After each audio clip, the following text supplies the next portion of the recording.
Welcome to our channel. Today we how to automate open house scheduling with Calendly, beginner guide step by step clearly. Begin by creating an account on calendly.com if you don't already have one. Once you're logged in, click on the Event Types tab on the left sidebar. Select the plus New Event Type button to set up a new scheduling option. Choose between one-on-one or group events based on your open house setup. Fill in the event name, such as Open House Appointment. Set the location of your open house. This could be a physical address or a virtual meeting link. Next, define the duration of each appointment, usually between 30 and 60 minutes. Scroll down to set the availability. Select the days and times that you're holding the open houses.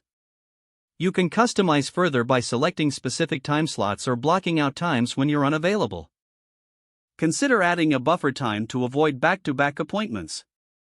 In the Invitee Questions section, include any pertinent questions you want guests to answer when they schedule.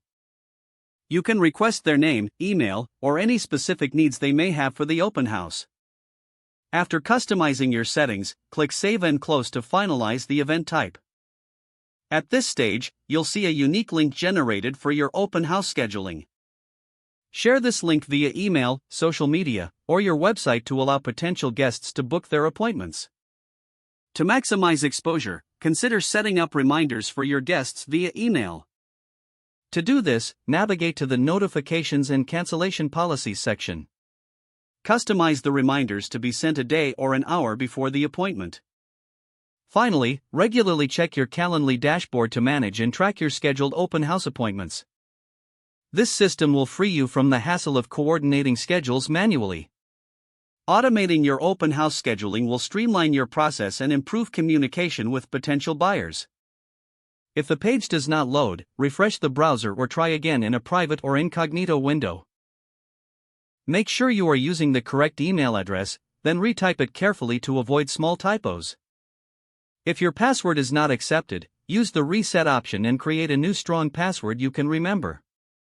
Check your spam folder for verification or security emails, then complete any requested confirmation steps. Enable two-factor authentication if available to improve account security and reduce unauthorized access risk. After signing in, review your profile details so your contact information and settings are accurate and current. Don't forget to like this video and subscribe to our channel for more step-by-step tech guides.